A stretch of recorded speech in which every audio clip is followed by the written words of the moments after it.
And before you think, I'm not Australian.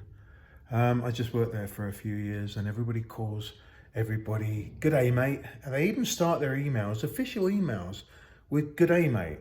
It's a little bit strange. But anyway, today we're going to be talking about one of the issues that stranded us on the side of the road a couple of times before I realized what it was. And that would be the battery isolation cutoff switch. In my coach, this is where the chassis master cutoff switch is located. You can see I took it out here. And once I found out what it was, up behind this whole area here on some coaches has a panel underneath to keep the weather out. And on other coaches, it didn't. That's for another video, what I'm going to do in here and clean all this up. But also up underneath, you can see it's open to the elements, and over the years it causes problems. But nevertheless, it wasn't the elements that caused a problem on this.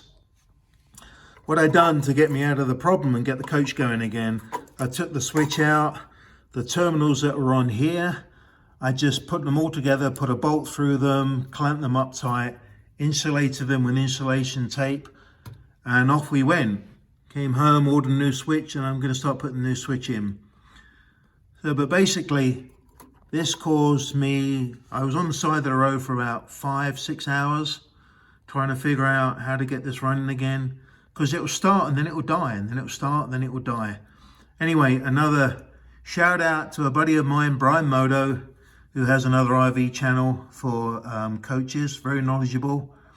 He came out, this is in Oregon, he came out, we sat on the side of the road. By this time I'd already figured out, but Brian offered to come out just to give me a second opinion, which I had a 600-mile drive in front of me, so it was of tremendous value, Brian coming out and just casting his eyes over this, give me a second opinion and the confidence to move on.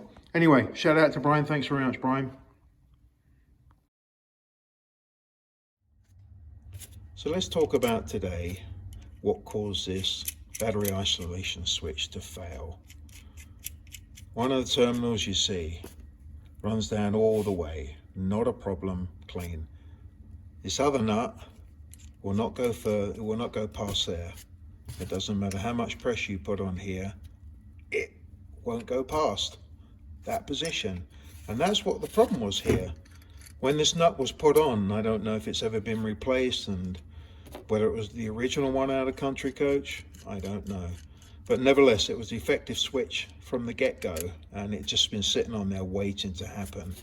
So they put the two terminals on here, they put the nut, the washer, and they clamped it down. What they thought was clamping it down, they done the nut up, it met the torque, or they've done it up to shear and back a bit, as they say, but there was never the correct clamping pressure on the terminal. So it was just an issue waiting to happen, and it caught me out. So I've got a new switch. We're going to be putting that on, make sure the nuts run all the way down before I put it on, which I have done. Nice new switch, and we'll get it in there and we'll see how that works out. Thanks. Here's our nice new switch. Cole Hersey. It's an M284-01-BP master disconnect switch, 175 amp.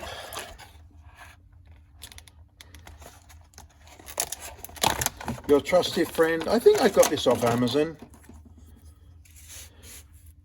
You can see on the new ones, the nuts go all the way down. When you get this, if you ever want to replace these, it doesn't come with the plate that sits on here, on off. Don't throw that away, keep it. You can buy the plates separately. You can, I think, about $3 or $4 if you need to order them. So there we have it. I'm going to be putting this on. And we'll see what it looks like and how it works when it's all done.